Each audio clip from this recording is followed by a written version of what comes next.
de Daniel capítulo 10, cuando habla de Daniel preguntándole a Dios, ¿y esto cómo se entiende? Y los ángeles enviados para traer la respuesta y revelando toda una lucha entre los ángeles que acompañaban al pueblo de Dios en el cautiverio y los ángeles territoriales que estaban, territoriales o nacionales, ¿sí? Que estaban en Grecia y en Babilonia, ¿sí? Y que peleaban con el ángel que Dios envió, lo demoraron 21 días y todo esto, y podemos sacar un montón de pistas, pero lo cierto es que no tenemos toda la revelación necesaria para saber cómo están organizados. Y si no la tenemos es porque no la debemos necesitar mucho, ¿sí? Porque no es nuestra preocupación cómo se organizan los ángeles, dado que no están al servicio, si bien están para ministrarnos, ¿sí? No están para que nosotros le ordenemos cosas, no somos nosotros los señores de los ángeles. No son nuestro ejército, sino que es el ejército de Dios, y a esto me refiero. Ahora, aquí dice dos cosas acerca de los ángeles. Ustedes pueden ver mi mapa mental ahí.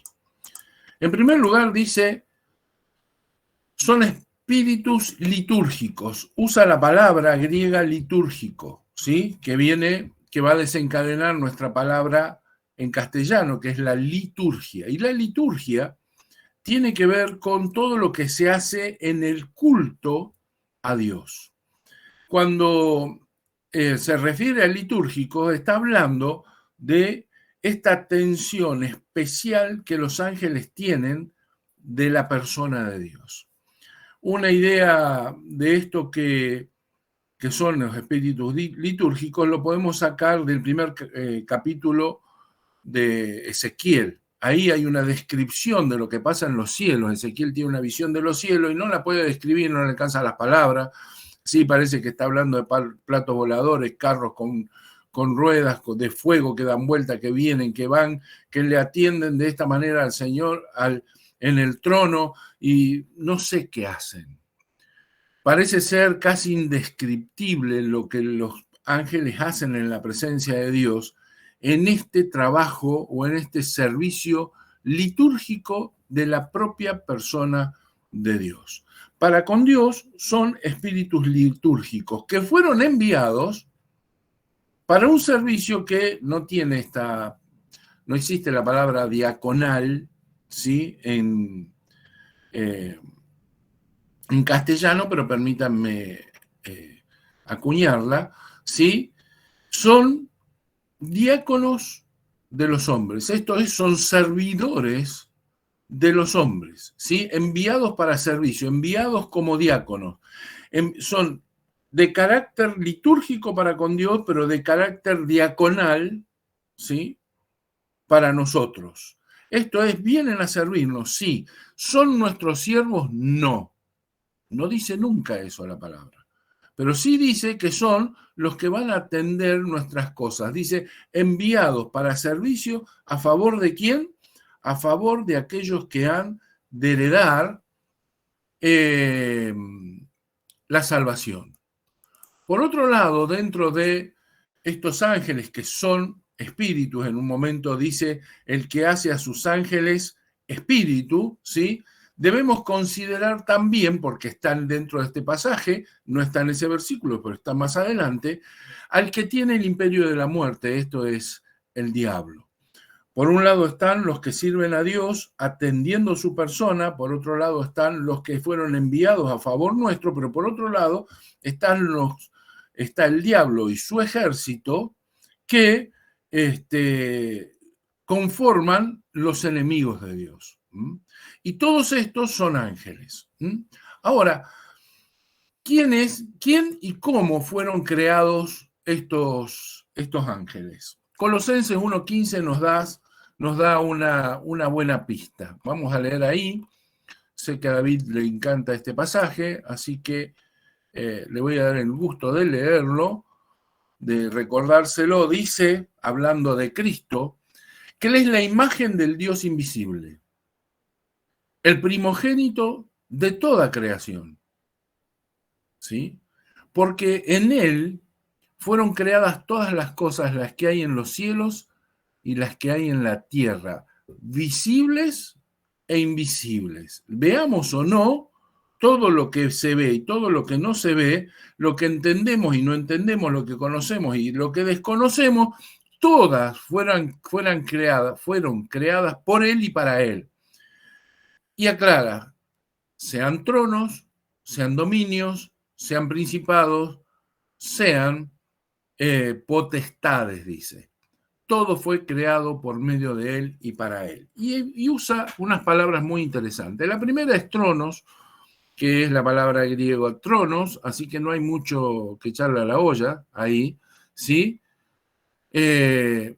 Luego usa la palabra curiotes, que va a desembocar en la palabra curios o kyrios, que es la palabra señor en griego, ¿sí?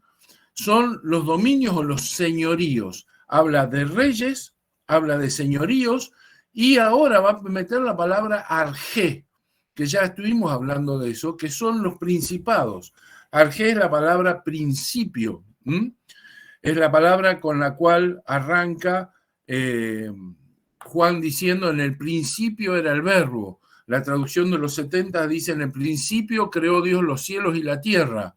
Es la palabra que usa Jesús para decir, yo soy el principio y el fin, ¿sí? Es esa palabra arjé, que no solo es principio, sino que también es la palabra príncipe o principado.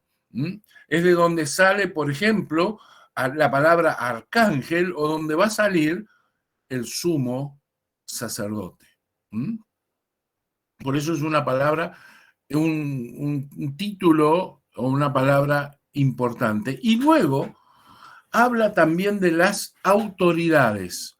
Cuando se habla de exusía, es la palabra autoridad sin ningún tipo de rasgo distinto, pero lo interesante de la palabra autoridad, que la autoridad, el único que tiene autoridad propia es Dios, todo lo demás son autoridades delegadas. Así que, por un lado tenemos tronos, tenemos señoríos, y tenemos principados, y tenemos autoridades delegadas. Decíamos recién que tanto unos como otros son siervos del Señor, sí, incluso el enemigo de Dios. Cuando vemos en el Antiguo Testamento a obrar al diablo, por ejemplo, en el libro de Job, lo vemos que cada vez que él tiene que hacer algo, cuando quiere cruzar un límite, tiene que ir al cielo, abandonar la tierra, presentarse ante Dios y pedir permiso. Y Dios en ese relato le dice, hasta aquí, pero no toques esto, hasta acá, pero no toques lo otro, hasta acá, pero no toques su vida. Y le va corriendo el límite, pero nunca puede ir más allá de lo que Dios le dice. Vemos, por ejemplo, en Crónicas, en un momento que Dios reúne dice, a todo su ejército en los cielos, y tiene como una especie de reunión general de sus ejércitos, y se pregunta, porque necesita cambiar el rumbo de la historia con el rey, ¿quién irá para confundir al rey? Y en el medio de la reunión se levanta un demonio y dice, yo iré como un espíritu de mentira, ¿sí? sobre los profetas de ese tiempo. O sea, cuando Dios reúne su ejército, llama también como parte de su ejército al enemigo. El enemigo le rinde cuentas siempre a Dios. Entonces aquí hay un punto importante. ¿Cuánto le hubiera costado a Dios deshacerse de su enemigo? Nada. Para Dios hubiese sido un trámite deshacerse de su enemigo, pero decidió que no era la forma. Y cuando terminemos, vamos a ver una especie de esquema de la salvación y del fin de los tiempos. Dios no quiso, como Dios, vencer al diablo, porque era, entiendo yo, como si él bajara al nivel del campo de batalla del diablo. Entonces decidió, desde el principio de los tiempos, que uno inferior al mismo diablo, que aparentemente tenía menos poder, era el que le iba a vencer. Y empezamos a darle sentido a estos pasajes. Primera Corintios 15, después vamos a volver sobre Primera Corintios 15, pero vamos a leerlo para que ya lo vayamos teniendo en nuestra cabeza. Primera Corintios capítulo 15, fíjense ahí por el versículo 24, hablando de los últimos tiempos y de cómo entró el pecado sobre el hombre, dice, mas ahora Cristo, versículo 20, ha resucitado de los muertos, primicia de los que durmieron es hecho. Porque por cuanto la muerte entró por un hombre, también por un hombre la resurrección de los muertos. Porque así como en Adán todos mueren, también en Cristo todos serán vivificados. Pero cada uno en su debido orden. Cristo las primicias.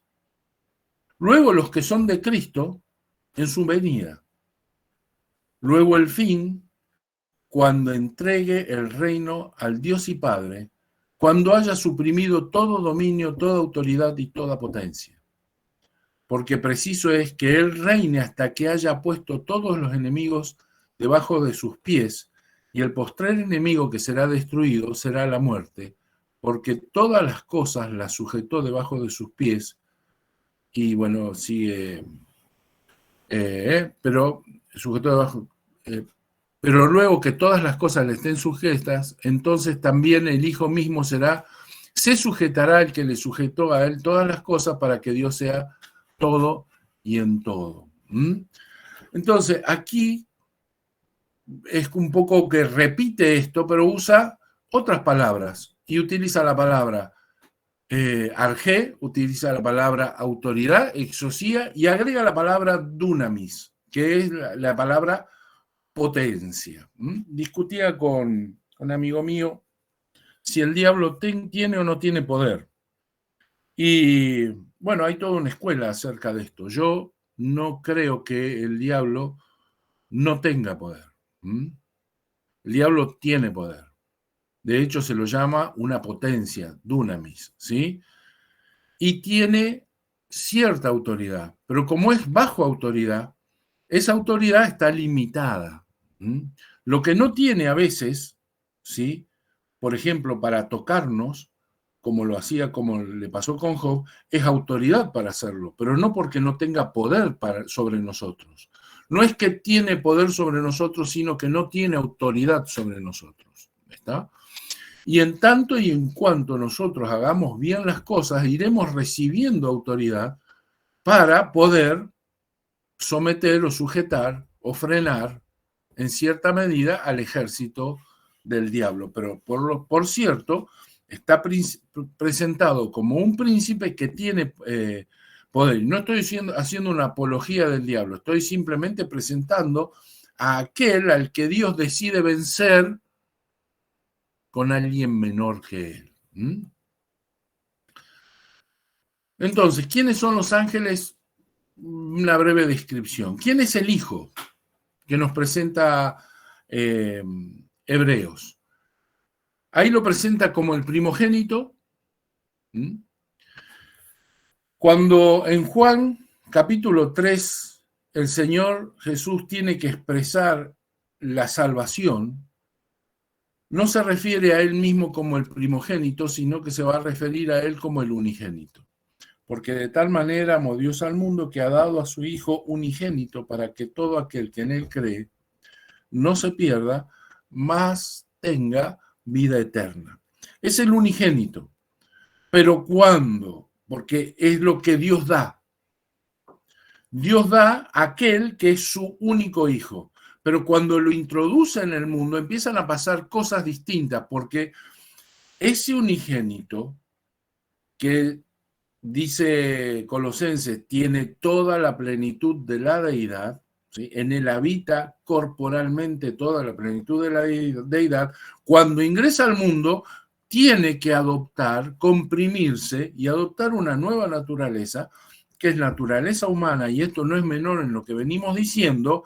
Él es el Hijo del Hombre, es el Hijo del Hombre, adopta entonces naturaleza humana y deja de ser el simple, en todo escrito con todas mayúsculas, ¿no? El simple unigénito para ser ahora el primogénito entre muchos hermanos. Eso dice Hebreos y lo dice en un montón de lugares, ¿sí? Él comienza a ser ahora el primogénito, pero no deja de ser Dios, es llamado Señor, tiene un trono. Hebreos 1:8 dice, se refiere a él acerca de su trono: tu trono, Dios, por el siglo de los siglos, cetro de equidad es el cetro de tu reino. En Hebreos 1:13 dice, siéntate a mi diestra hasta que ponga a tus enemigos por estrado de tus pies. Ahora, ¿qué expresión esta? Porque nosotros en esta cristología que tenemos tan extraña, que viene a través de las tradiciones cristianas que tenemos, donde hemos hecho, tal vez con total justicia, solamente de vez en cuando aparece un loco que pone en tela de juicio eso, pero no está mal poner en tela de juicio, después uno sacará la conclusión que quiera y es la respuesta final la que será juzgada, no la pregunta que se hace. Se preguntará si realmente todo tiene que ser cristocéntrico, cuando hay un montón de detalles que dan vuelta por todos lados, apuntando en el mismo hecho de la salvación como último fin, llevar todas las cosas al Padre y conectarnos con el Padre. Fíjense esta expresión, siéntate a mi diestra. ¿Quién está hablando? Está hablando el Padre. Y le dice, siéntate a mi diestra hasta que ponga a tus enemigos por estrado de tus pies. ¿A quiénes lo va a poner? ¿Quién es el que va a hacer la tarea de poner los enemigos de Cristo a los pies de Cristo? Porque en esta teología que les decía, esta cristología que tenemos un Cristo vencedor, que lo es, no digo que no lo sea, pero como que Él va a ser el que haga absolutamente todas las cosas, y aquí la expresión parece decir otra cosa, o por lo menos sugerirme otra cosa. ¿Y es que el Padre va a venir a hacerlo? No, tampoco dice eso la palabra, porque los pasajes que leímos, sobre todo en 1 Corintios, nos llevan a que Cristo lo tiene que poner después de entregarle el reino a su Padre, ¿sí? Así que Cristo justamente no está inactivo. Entonces, ¿quiénes son los que tienen que entrar o qué actor tiene que entrar en juego en esta historia para que todos los enemigos de Cristo sean puestos a los pies de Cristo, que está sentado a la diestra del trono esperando que esto ocurra? Esperando entre comillas, ¿sí? Y es la iglesia. Es la iglesia vencedora, es el Cristo vencedor como cabeza de la iglesia, que es su cuerpo. Y podría otra vez volver a la historia del hombre fuerte y todo esto, y lo que el diablo está haciendo para hacernos creer que lo que Cristo es Él, y Él no es eso. El vencedor, el hombre fuerte, el que es el cuerpo de Cristo, el campeón, el que tiene que traer la victoria, es la iglesia. Ahora, ¿qué iglesia? La que se comporte como cuerpo de Cristo. Y es que toda la iglesia se comporta como cuerpo de Cristo. Es la definición más sencilla de iglesia, pero la realidad no muestra que toda la iglesia se comporte como cuerpo de Cristo. También dice la palabra de Dios que muchos son los llamados, pero pocos son los escogidos. O sea que algo está pasando. Y ahora vamos a tratar de llevar a una solución de estos problemas. Lo que pasa es que se me va el tiempo, pero revolando. ¿Qué más se dice del Hijo? Que Él fue el ungido por el Padre, el escogido por el Padre, el elegido por el Padre. Y les decía, entra ahora esta historia con el Padre, la Iglesia. ¿Quién es la Iglesia? La Iglesia debemos considerarla a partir de 3 puntos de vista. Primero, ¿quién es la Iglesia para con el Padre? Segundo, ¿quién es la Iglesia para con el Hijo? ¿Y quién es la Iglesia para con el enemigo? Y aquí creo que está un poco el quid de la cuestión. Les recomiendo después que vuelvan a leer capítulo 15 de Primera Corintios, que lean la carta a los tesalonicenses, ¿sí? Donde se habla de el arrebatamiento y los detalles. Presten atención a los detalles, las expresiones, los quienes hacen las cosas y los quienes las reciben, porque ahí está el quid de la historia. Fíjense, y esto es lo que yo rápidamente quiero expresarles y pienso, ¿sí? Y creo. Para con el Padre, las primicias, acabamos de leerlo, ¿sí? Acabamos de leerlo en 1 Corintios. Dice, somos las primicias con Jesús, las primicias. Para con el Hijo somos su cuerpo, pero también es la novia. La iglesia es el cuerpo de Cristo por un lado, pero por otro lado dice que es la novia. ¿Son esta la misma iglesia? ¿Son las mismas personas, los mismos escogidos, los mismos vencedores? Sí, estoy usando palabras con las cuales se describen a los creyentes que forman parte de una cosa y de la otra. Cuando yo analizo las bodas del Cordero, me encuentro que hay un montón de actores. Está el novio, está la novia, está el padre. Están los amigos de la novia, están los amigos del novio. Y hay todo un proceso en el medio de esto, de los amigos, por ejemplo, de los amigos del novio, trabajando y viviendo y acompañando al novio todo el tiempo hasta que el padre del novio, que es el que construye el hogar del novio, la casa del novio, la casa donde van a ir a vivir, y paga la dote a la novia, o al padre de la novia, a la familia de la novia, que decide cuándo es el tiempo correcto para que ellos se casen, y no lo avisa a nadie. Y en un momento determinado dice, este es el momento, señores, esta noche, y todos tienen que estar velando y esperando por las bodas, porque no es como ahora que decimos, bueno, vamos a ver, sacamos fecha para en la iglesia para que me case el pastor y la fiesta en no sé dónde, y a ver para cuándo, y hacemos que el catering, que esto, que no. No, a ese tiempo no era así. En ese tiempo todos estaban esperando y tenían que estar preparados y velando con la novia y cuidando que la novia no se desvíe y velando que el novio no se desvíe hasta que el padre decía, este es el momento, señores, mañana se hace la boda, y se hacía la boda. Y esto a mí me cierra por todos lados frente a lo que Dios está diciendo. Pero ¿en qué lugar me encuentro yo? Me preguntan ustedes, ¿en qué lugar me encuentro? Me gustaría encontrarme. Y yo no estoy seguro de que me gustaría encontrarme con la novia, siendo parte de la novia. Por ahí podría pensarse que es la parte más linda, más romántica, más que yo, pero hay todo un trabajo que hay que hacer antes, que lo hacen unos pocos, los escogidos, los íntimos del Hijo, y a mí me encantaría estar ahí en ese lugar. Seguimos aquí. Para con el Hijo son su cuerpo, pero también con el Hijo es su novia.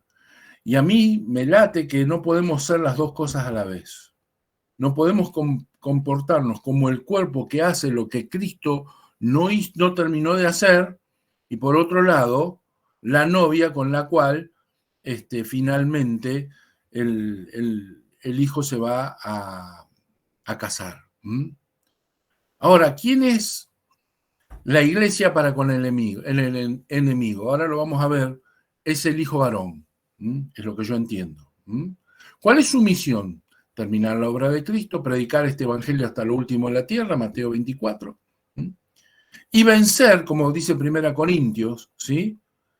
Hasta que venza, hasta que someta, le quite la actividad, lo anule todo dominio, toda autoridad y toda potencia. ¿Cómo se va a llevar adelante este proceso? Lamento que voy corriendo mucho, pero bueno, ahí están los versículos, los vayan viendo. Esta es un poco la historia del mundo, ¿sí? Dios crea el universo a través del Hijo y para su Hijo. El diablo se revela con B larga, no con B corta. Dios crea al hombre, el diablo va a arruinar la obra de Dios, pasa lo que pasa, ¿sí?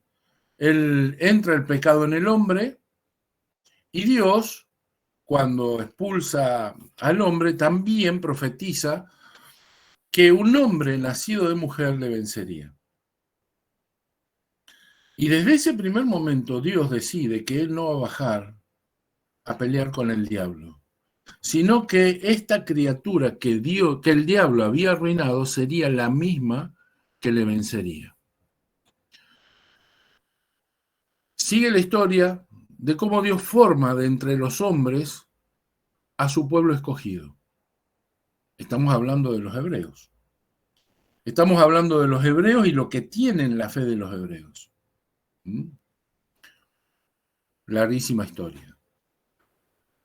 Llega a través de hablarle muchas veces y de muchas maneras a nuestros padres, a los profetas, a hablarnos directamente en el Hijo, y es cuando Dios termina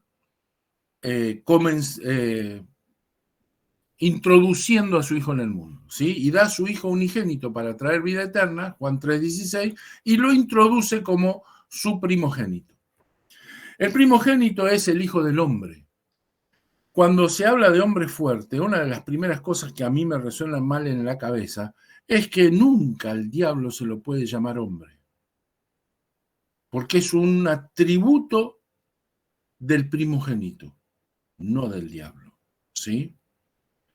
El hombre fuerte es Jesús a la cabeza de su cuerpo. Y bueno, ya me escucharon predicar muchas veces de esto, si no me dicen y se los explico en otro momento.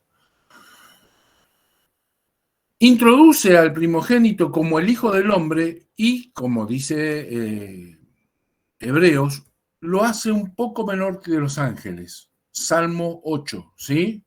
Lo hiciste un poco menor que los ángeles. Pasa todo lo que tiene que pasar Jesús en la tierra, muere y resucita. Con una victoria sobre la muerte, porque Él resucita, ¿sí? Hay victoria sobre la muerte, pero yo me pregunto, ¿es parcial o final? Y estamos tentados a decir que es final, pero dice que el postrer enemigo que será vencido es la muerte. O sea que aparentemente todavía esto no terminó. ¿Por qué? Porque el diablo anda suelto todavía. Y él tenía el imperio de la muerte, ¿sí? Y el final, el postrer enemigo será la muerte. ¿Cuándo qué? Cuando estemos hablando de este cielo nuevo, tierra nueva, del mundo venidero, de la eternidad, como ustedes quieran llamar todo esto, ¿sí?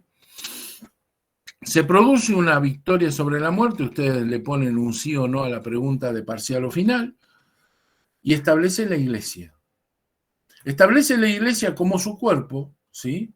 Para continuar y terminar la obra que él había hecho. La gran comisión, antes de elevarse, ¿sí? De ser llevado al cielo, y discipular las naciones y bautizarle en el nombre del Padre, del Hijo, del Espíritu Santo, ¿sí? Y esta idea es discipular todas las etnias, ¿sí? Mateo 24 expresa, Jesús cuenta de antemano cómo va a ser este último tiempo. Ya había dicho, muchos son los llamados, pocos los escogidos, pero los escogidos, y esto también ya lo han escuchado, tienen un papel principal en este tiempo, porque a causa de los escogidos estos tiempos van a ser acortados. No dice que a causa de la iglesia. Nunca dice que a causa del testimonio de la iglesia estos tiempos se han acortado. Dice que es a causa de unos pocos que llama escogidos, que en otro lugar los llama vencedores. ¿Mm? Es que estos tiempos serán acortados. Pero ¿cuándo van a vivir estos escogidos y vencedores? Es que escogidos y vencedores hay en todos los tiempos. Posiblemente lo haya sido mi abuelo, posiblemente lo haya sido mi pastor, posiblemente o seguramente lo hayan sido los apóstoles, hayan sido, qué sé yo, Martín Lutero y todos los hombres que de fe y con su fe, todos los que nombra, por ejemplo, capítulo 11 de Hebreos, ¿sí? Cuando habla de los héroes de la fe, todos ellos han sido vencedores y escogidos, pero están muertos, murieron.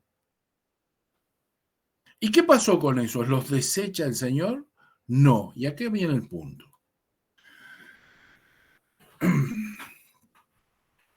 Yo creo en un arrebatamiento en partes. Por un lado dice que vendrá como ladrón en la noche y por otro lado dice que todo ojo le verá. Por un lado viene a los que están velando y por otro lado viene para que todo el mundo lo vea y todo el mundo sea testigo de lo que está pasando. Es que el Señor no se decide cómo venir. Y cada vez que yo me encuentro con un dilema de esto dentro de la palabra, tengo que buscar la forma de que las dos cosas encajen, porque los que dicen que el Señor viene en forma privada y los que dicen que el Señor viene en forma pública tienen sus razones. En medio de esto vamos a preguntarnos, ¿y habrá gran tribulación? Y sí, gran tribulación hay porque la palabra lo dice, o sea, no hay forma de que no haya gran tribulación, pero yo me acuerdo de que hay libros escritos que dicen, ¿pasará la iglesia por la gran tribulación? Y entonces ahí tenemos otra vez a la fe de los teólogos, unos diciendo, no, la iglesia no va a pasar por la gran tribulación, y otros diciendo, sí, la iglesia va a pasar por la gran tribulación. ¿Y por qué lo dicen uno y por qué lo dicen otro? Porque los dos encuentran en la palabra de Dios de dónde agarrarse para decir una cosa y la otra. Y insisto, Dios no es un esquizofrénico. Dios es un tipo muy coherente y su palabra tiene coherencia. El que tiene que encontrar esa coherencia soy yo. Y si dice por un momento que hay una parte que pasa por la gran tribulación y otra que no pasa, yo tengo que empezar a ver cuál es esa parte y cuál es esa otra parte. Por eso yo creo que hay un arrebatamiento en dos partes. No solo lo creo yo, lo creo un montón de gente, ¿sí? Un arrebatamiento en dos partes. Un primer arrebatamiento que es como ladrón en la noche, pues cuando el sumo sacerdote venía a ver si los que tenían que estar velando estaban velando. Si aquellos que tenían que estar alertas con sus lámparas encendidas estaban con sus lámparas encendidas. Si tenían el aceite necesario para entrar al lugar santísimo cuando la noche caía. Y si no lo estaban, les quitaba su lámpara, les desnudaba, y pueden leer esto en la parte final de Apocalipsis, y quemaba sus vestidos y los largaba desnudo para que le vieran, para que vieran su vergüenza. Yo creo en ese arrebatamiento, pero ¿de quién es? Ese es el arrebatamiento de quién, de los escogidos. Pero dijimos, hay escogidos vivos y escogidos muertos. Y la palabra de Dios me habla de ambos. Vimos en el capítulo 15 de Corintios una distinción de esto. Pablo habla de los que murieron y de los que quedamos. ¿Sí? Y por un lado están entonces los que murieron, ¿sí? Y por otro lado están los que todavía están vivos.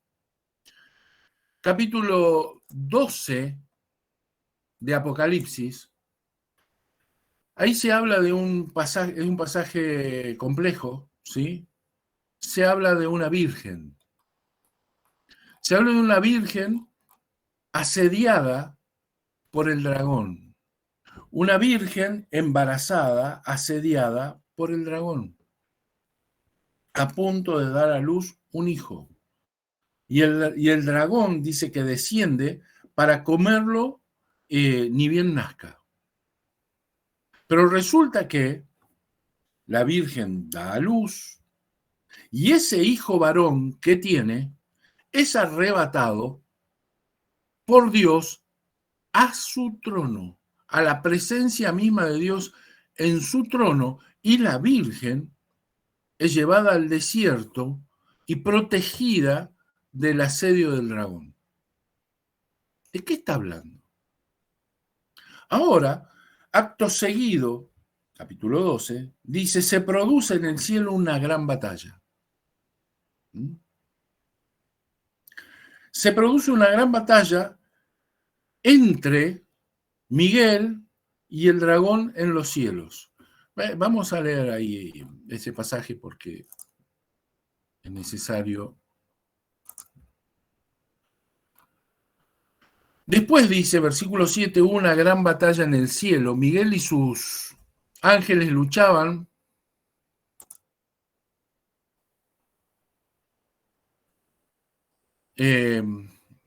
luchaban contra el dragón y luchaban el dragón y sus ángeles, pero no prevalecieron. Ni se halló ya lugar para ellos en el cielo, y fue lanzado fuera el gran dragón, la serpiente antigua, que se llama Diablo y Satanás, el cual engaña al mundo entero, y fue arrojado a la tierra, y sus ángeles fueron arrojados con él.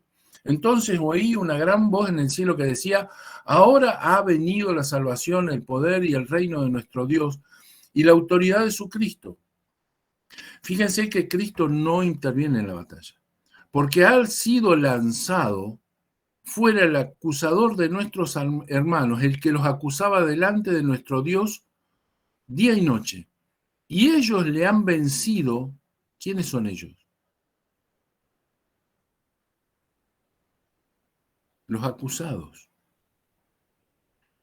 Ellos son los que fueron arrebatados, el hijo varón que fue arrebatado.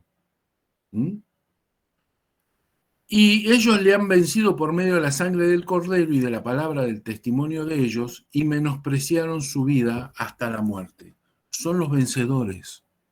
Los vencedores que fueron arrebatados. El hijo varón es la parte de la iglesia escogida por Dios para batallar en el cielo. ¿Conformada por quién?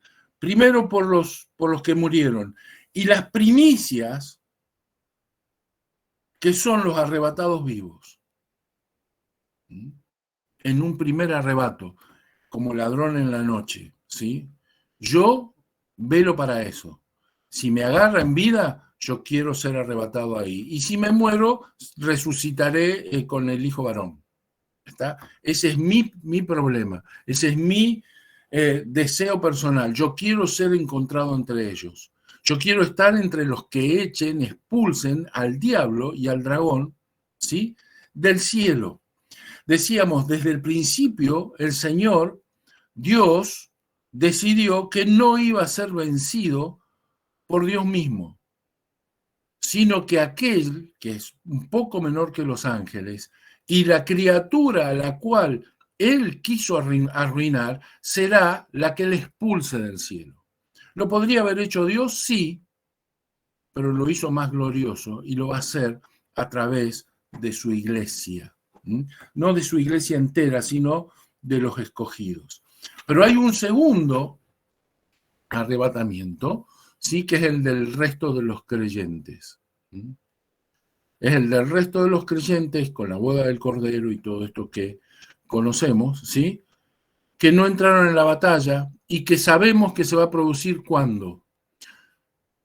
Después de la gran tribulación. El primer arrebatamiento es antes de la gran tribulación y el diablo echado, y viene la gran tribulación, según la Biblia, 3 años y medio después del comienzo de la gran tribulación, ¿sí? Viene entonces a la final trompeta, ¿sí?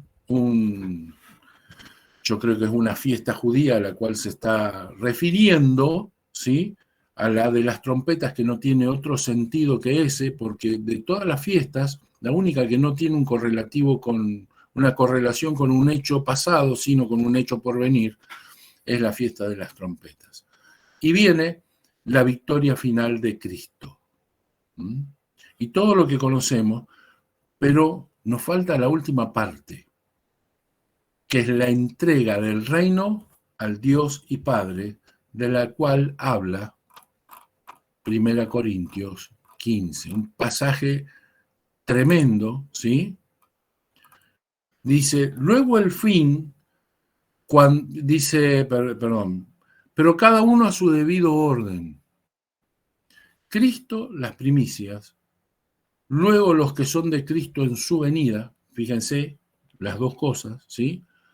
Y luego el fin, cuando entregue el reino al Dios y Padre, cuando haya suprimido todo dominio, toda autoridad y potencia, porque preciso es que Él reine hasta que haya puesto todos sus enemigos debajo de sus pies. Y el postrer enemigo que será destruido es la muerte. Hay una sucesión de cosas que yo quise aquí exponer, detalles más, detalles menos, de alguno me arrepentiré, lo cambiaré, lo que pondré para allá, para acá, pero es como yo entiendo que viene pasando o que va a pasar toda esta historia. Él hiciste un poco menor que los ángeles, y este poco menor que los ángeles y los suyos, ¿sí? Y el cuerpo, los que dicen, los que conforman el cuerpo que les sirve a Cristo, vencerá al diablo y lo expulsará del cielo. ¿Mm? Y luego vendrá el fin y toda esta historia que seguiremos viendo. Bueno, se me terminó el tiempo y llegué corriendo hasta acá. ¿Mm? Les escucho y espero no haberle dejado demasiado lío. Si quieren hacer preguntas.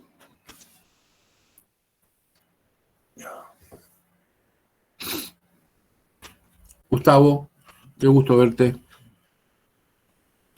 No te escucho. Hola, ¿cómo andás, Oscar? Buenas noches. Buenas noches.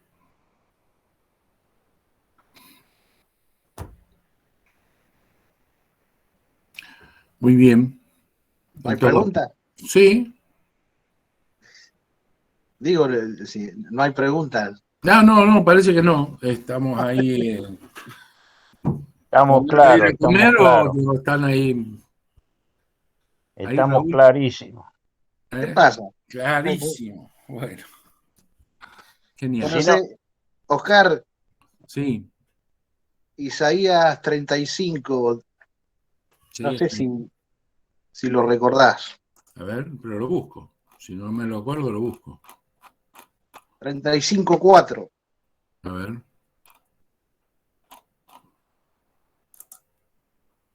Este es Jeremías.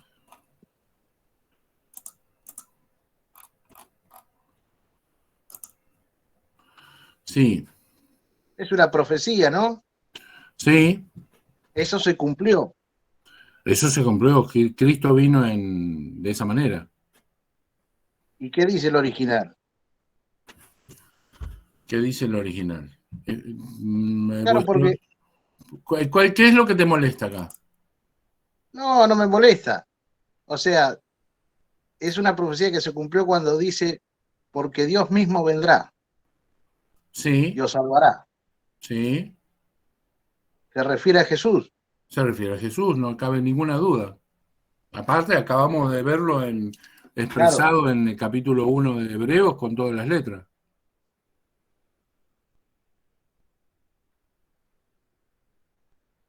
Claro, esa, está bien. Sí. No, Cristo es Dios, no cabe la más mínima duda. Eso no, nunca he dicho otra cosa, ¿eh? Él vino a salvar, ¿sí? Él vino a salvar y hizo lo que nosotros no podíamos hacer. Pero luego se desata una batalla, ¿sí? Una batalla que hay que terminar y continuar, que es la que describe Apocalipsis, con la venida final de Jesús. Claro, sí. Después, no, son dudas por ahí que uno les queda. Hoy cuando vos te referís a cuando si no entendí bien eso del evangelio, si es que es cristocéntrico. No, ¿por qué yo digo esto? Si te referías a los 4 evangelios, sí, es cristocéntrico. No, sí, no, pero cuando hablo del mensaje evangélico, el mensaje del evangelio, el mensaje del reino, es Cristo dándonos vida eterna. La vida eterna es que lo conozcan al Padre, ¿sí? Y a Jesús, ¿sí? Jesús diciendo: yo soy el camino, la verdad y la vida. Nadie puede venir al Padre sino a través mío, ¿sí? Cristo diciendo: yo soy la puerta. El Evangelio de Juan diciendo desde el principio, en el principio era la palabra y la palabra ya apuntaba a Dios, ¿sí? Entonces, mi pregunta ¿es realmente justo decir, no estoy diciendo que no lo sea, yo lo que estoy planteando es la pregunta, porque nosotros hacemos tanto hincapié y en la historia de estos 2000 años se hizo tanto hincapié solo en Cristo, ¿sí? Solo en Cristo, que nos hemos olvidado. Primero nos olvidamos del Padre, después nos olvidamos del Espíritu Santo, ¿sí? Como si lo único fuese el Señor Jesús. Y no digo que no se lo merezca, no digo que no sea el que es. Digo que por ahí nos estamos desviando o olvidando de para qué vino. ¿Por qué él vino? Sí, ¿Para qué? ¿Cómo? sí, no, es así. ¿Sí? Porque él vino para que aquel que estaba tan lejano como el Padre, él no sea cercano ahora y no sea posible acceder a él. ¿Mm? Esa es la idea. Claro, sí, sí. Por No, eso, es no así. digo que no lo sea ni que esté mal, digo que por ahí todos los extremos son malos. Y por ahí hacerse la pregunta te hace recapacitar. Por ahí la respuesta Y es que... por eso la otra vez, cuando yo te decía, cuando planteábamos, tocábamos este tema, es un tema acoso. A lo mejor alguno, pero no, yo lo tengo bien en claro eso. Pero vos te acordás en Mateo 10, Mateo 10. cuando los judíos siempre le cuestionaron a Jesús, es más, lo querían apedrar, Porque él porque decía él ser el decía, Hijo de Dios. claro, ¿por qué? Porque el hebreo, el judío tenía bien en claro algo, decía, si este dice que es hijo, porque dice, vos estás diciendo que sos hijo de Dios, te estás haciendo Dios, siendo Pero es hombre. la naturaleza de Dios, claro, la tenían súper clara. Es más, lo querían apedrar. ¿Así? Y dice, ¿por qué? Y hasta Jesús un día los confrontó, ahí en ese mismo, ¿por qué me van a apedrar? Dice, por los milagros, las obras, no, dice, no es por los milagros, porque vos siendo hombre decís que sos hijo de Dios, haciéndote igual a Dios. Haciéndote igual a Dios, ¿sí? Pero, o sea, si él en ese momento decía, es que muchacho, a ver, por más que no le guste, yo soy Dios, porque el hijo del perro es perro, el hijo del gato es gato, y el hijo de Dios es Dios. Y el Hijo del Hombre es hombre. Exacto. Sí. Y bueno, y a Dios, él mismo lo dice, que él le dio toda la autoridad y toda la potestad Exacto. a él. Sí, sí, eso está claro. Interesante, interesante, muchachos, todo la conversación, pero yo creo que llegamos a esta instancia, por decir algo, por decirlo así, por las cantidades de interpretaciones, ¿no? que han llevado a que el Evangelio se convierta en algo a veces personal de cada uno de nosotros. Fíjate que Pablo le dice a Timoteo que enseñe la palabra, no que interprete la palabra. Las distintas interpretaciones a través de los siglos ha llevado a que nosotros personalicemos el Evangelio de acuerdo nosotros, digo los humanos, no estoy hablando precisamente de personalizándolo en nosotros Sí, en ahora. la historia del Evangelio. En la historia de la iglesia, de las congregaciones, hemos distorsionado y a ver, si distorsiona alguna costumbre, no preocupa, pero me parece que hemos distorsionado la imagen del Padre y del Hijo, porque nos hemos dado tanta rosca con esto de los padres de la iglesia y los padres de esto y los padres del otro, y nos hemos dado tanta rosca con eso, y que si nosotros tenemos padre tenemos que saber ser hijos, y si no tenemos un padre, no. Y yo creo que hemos distorsionado esas cosas, Oscar, Ujú. de tal manera se han distorsionado que hoy inclusive hay congregaciones donde le dicen papá y mamá Sí, a los los pastores. pastores. Y entonces todas esas personalizar el mensaje hace que nosotros nos olvidemos de lo principal, que es el Evangelio, la buena noticia que es el Evangelio. Usted lo debe saber mejor que yo, el contenido histórico del palabra evangélico, que es Ujú. un ejército que recupera un territorio y lo hace saber. Por eso es buena noticia, porque hemos recuperado lo que se había perdido. Ujú. Eh, es mucho Yo, más largo, ¿no? yo Yo lo creo prediqué que, ayer a eso, pero qué interesante que nosotros recuperemos el mensaje de enseñar la palabra, no de tanto interpretar la palabra, ¿no? pero hay alguna, tiene sus cosas. Una de las cosas que a mí me molesta de la historia de la predicación es que se simplificó demasiado el Evangelio. Claro. Y es cierto que el Evangelio es simple, porque si no nadie se salvaría, pero no nos quedemos con la simpleza de que la persona cree y se va al cielo, ¿sí? Que es lo que se ha predicado y se salva del infierno, donde está el diablo con un tridente azotando, azuzando el fuego.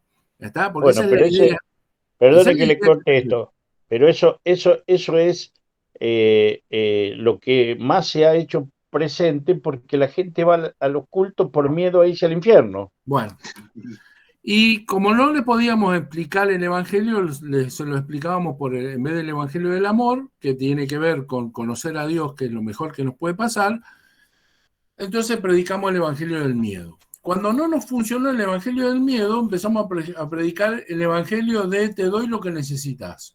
Venía, entonces hacíamos campaña de sanidad, de cosas que le prometemos a la gente, cosas que Dios no necesariamente vaya a cumplir en ese momento, porque sabemos que Dios tiene la autoridad y déjenmelo decir de esta manera, el capricho de sanar a unos sí, a otros no, ¿sí? De darle a uno sí, de quitarle al otro, y nosotros nos arrogamos esa historia y siempre fuimos haciendo por no predicar como tenemos que predicar. Y en estos días, a mí hay algo que, lo comenté ya el otro día, Jeremías capítulo 9, me sigue golpeando. Dice, si alguien no se afana el rico en su riqueza, el sabio en su sabiduría, dice, sino que alabes el que tiene que alabarse en conocerme y entenderme, o en Claro. entenderme y conocerme, ¿sí? Entonces yo, en este momento, vos decís interpretar, yo no me puedo quedar en este momento con la respuesta de que es misterioso. Esto no se puede entender porque Dios es misterioso. Yo lo planteo y me planteo preguntas. ¿Tengo respuesta para todas las preguntas? No, no necesariamente. Y cuando yo pregunto, ¿es cristocéntrico? No quiere decir que yo diga que no lo sea. Yo lo que estoy poniendo en tela de juicio es todo. ¿Sí? ¿Por qué? Porque quiero que piensen, porque quiero pensar, porque necesito respuesta para cosas que no tengo respuesta. ¿Sí? La Trinidad es un misterio. No, a bañarse con los que dicen eso. Yo quiero entender la Trinidad. Yo quiero entender cómo funciona. Tengo que poder encontrarle una explicación a esto de que 3 es igual a 1 o 1 igual a 3, porque eso no es lógico. ¿Está? No Pero, tiene Oscar, lógica. eso pasa, yo no me refiero a eso, eso pasa por una buena pericia, o sea, un buen perito es lo que necesitamos. Bueno, Necesitamos personas que hagan pericias correctas. Quiero hacer una pericia. Un tipo que tiene conocimiento y que tiene un montón de cualidades tiene la facilidad de encontrar lo que otro no encontró. Yo la creo que palabra Dios es, dice. que debemos escudriñar la escritura. Exacto. Entonces, yo creo que nosotros tenemos que tener hombres, y no estoy diciendo que no los haya, pero hombres que sean verdaderamente hagan una descodificación de lo que el Espíritu Santo dijo a través de palabras que fueron en otra época, porque en otra época se decía de otra manera, pero ahora tenemos que descodificar eso para traerlo a la actualidad. Ahora, no me refiero a eso, me refiero a toda esa interpretación con lo que usted dijo recién, toda esa interpretación para que la gente esté entretenida, para que en vez de ser una formación sea más un pelotero que otra cosa. No, y O decirle sea, a la gente lo que le gusta. exactamente, a eso me refiero de las interpretaciones caprichosas y a veces hasta manipuladoras para poder tener a gente atrapada en toda esa cuestión, que no quiero usar una palabra fuera de lugar. Sí.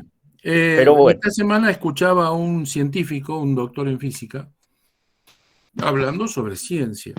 Y él hablaba sobre ciencia y algunas otras creencias, porque hablaba del terraplanismo y otras cosas. Y entonces dice, ¿cómo es que se puede llegar a terminar pensando en eso? Dice, porque se parte de una idea y después se busca, dice, todo lo que apoye esa idea. Y dice, el científico no trabaja así. El científico hace una tesis y lo primero que busca es cómo desmoronar su tesis, no cómo apuntalarla. Dice, porque de esto se trata. Se trata de poner todo en tela de juicio. Dice, si yo busco solamente aquellos que me hablan bien de lo que yo hago, y vamos a estar todos convencidos, vamos a celebrar de que está todo bien. Hay que hacerse preguntas. Esto no quiere decir que yo dude. Esto quiere decir que yo tengo que estar, como dice Pedro, listo, preparado para dar razones de aquello que yo creo. ¿Está? Y de esto se trata. No, claro, claro. Por ahí va la cosa. De eso se Por ahí trata. va la cosa. Bueno, gente, no sé de qué vamos a seguir. Bueno, sí sé. Vamos a ir por el capítulo 3 de Hebreos, que me encanta, y bueno, ahí vamos a tener otro lío, pero está bien. Me encanta. Bueno, que la pasen bomba. Como verás, David, no hablamos de fútbol esta vez. No sé qué nos pasó. Y estamos iguales, estamos iguales. Esta vez es preferible que no toquemos el tema porque estamos igual. Más parecido no nos podía haber salido. Más parecido no nos podía ir. En todos los campeonatos. Bueno, Un les dejo abrazo. un abrazo grande y bueno, nos vemos la semana que viene. Bendiciones. Bendiciones para todos. Igualmente.